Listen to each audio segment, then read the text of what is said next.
This is Optimal Finance Daily, episode 403, Why You Shouldn't Make House Purchases Based on Emotions, by Kalen Bruce of MoneyMiniBlog.com. And I'm your narrator, Dan. I'm here each weekday reading to you from some of the best personal finance blogs anywhere.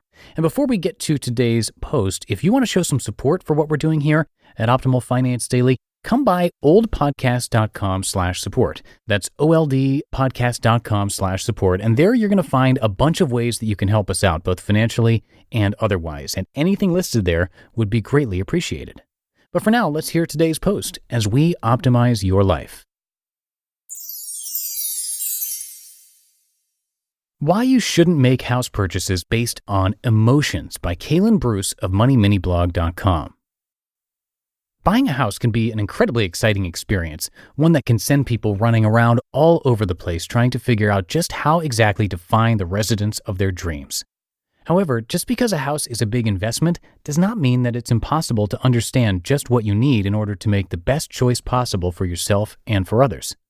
If you're going to put a large amount of money down on a property, then you might as well make absolutely sure that you're going to get the one that will serve your needs perfectly, not just in the current period of time, but for many more years far into the future. In this post, we will discuss a very important question that you can ask yourself in order to determine whether you are making the best decision possible, or if you might be setting yourself up for financial failure down the line. Ask yourself this incredibly simple question. Can you really afford the home that you want to get? This might sound like a question that should not need to be asked, but unfortunately a lot of people fall into the trap of buying a home simply because they were falling in love with it so much that they could not imagine not living there at all anymore. Even if a certain piece of property seems like the one and only choice you should go for, you must also consider your financial stability. Will you be able to pay off your home loan without sacrificing anything from your current quality of life?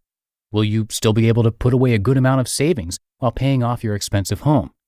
How many years will you have to take in order to finally pay off the entire mortgage? If you enjoy the simple things, such as going out for a movie with a delicious tub of buttered popcorn in tow, or love to savor a delicious plate of fancy dinner at a very high-scale restaurant, then these may be things that you'll have to sacrifice in order to consistently make your payments on time. Logic versus emotion. As much as advertising companies want you to seal the deal on a house super quickly, you have to make sure you go through each and every step of the process with a level and logical head. According to an article written by Anthony Iannarino for the website called Iannarino, a lot of people make their buying decisions based on their emotions rather than on the facts and statistics. That's why many companies try so hard to build close relationships with your audiences.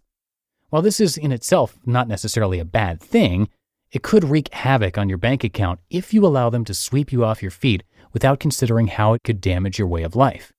When you browse around for a house, apartment, or condo for sale on a property site listing like DD Property, you have to make sure that you set the parameters in such a way as to guarantee that you're only looking at options that are actually within your budget. As much as you want to own the residence you have always wanted to get, be as realistic as you possibly can about your financial situation. There's no use in getting a beautiful place to live, only to be living with mountains of debt haunting you for decades after you signed the contract. This doesn't just apply to houses. The same thing applies to buying other big life purchases that many people tend to make in life, such as buying cars. Take the article written by Financial Samurai on the website called Get Rich Slowly. In it, the author talks about his experience of jumping on an absolute deal for an old car, almost 20 years old, that he'd been wanting to get for most of his life. He didn't care that it was old and would probably experience a ton of problems down the line. All that he knew was that he got the car of his dreams for a price that he deemed to be a steal and let his emotions get the better of him. Well, it didn't take long for him to finally start feeling the negative effects of his decision that was based on emotions. The car began to break down, and soon the costs for repairs started to cost way more than what he had initially paid for the car. The same can be said for a home purchase. Do you really want to go through the same nightmare with your property? Do not let your heart get ahead of you when buying a property. You might just end up with headache after headache, all because you settled for a property instead of really taking the time to cross out anything that does not fit all of your meticulously chosen criteria. Use your heart and mind to make the best decision. As you can see from this article, you will need to ask yourself a lot of questions in order to determine whether you have found the perfect home or not. But fear not, as there are plenty of properties out there ready for your choosing. all you have to do is make sure that you have examined all of your personal criteria for the perfect house with a lot of critical thinking and scrutiny. Do your research, and don't settle for the first sight with information that you see. Really dig deep into the details that you need, and cross-check your references to make sure that you are not being duped into making a decision that you will heavily regret later on. As long as you always think twice about any decision and consider any and all options from every possible angle, then you should be able to make your choice confidently and without any regrets down the line. You just listened to the post titled Why You Shouldn't Make House Purchases Based on Emotions by Kalen Bruce of MoneyMiniBlog.com.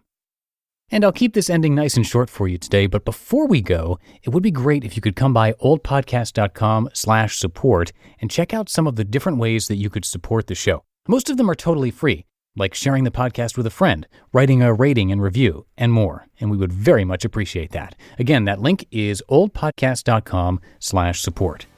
And that's it for today. Thanks so much, as always, for being here and listening. I will see you in the Thursday show tomorrow, where your optimal life awaits. Hello, Life Optimizer. This is Justin Malik, creator and producer of this podcast, but also Optimal Living Daily, the show where I read to you from even more blogs covering finance, productivity, minimalism, personal development, and more from incredible bloggers like Derek Sivers, Zen Habits, Mark and Angel, The Minimalists, and all the ones you hear on this show too. So if you enjoyed today's episode and like taking amazing blogs on the go, come on over to Optimal Living Daily and subscribe to that one too. And together, we'll start optimizing your life. You've been listening to Optimal Finance Daily. Be sure to hit the subscribe button to stay up to date on each new episode and head to oldpodcast.com. That's OLDpodcast.com for a free gift as well as more actionable tips and resources to help you maximize your potential. Thanks for joining us, and remember, your optimal life awaits.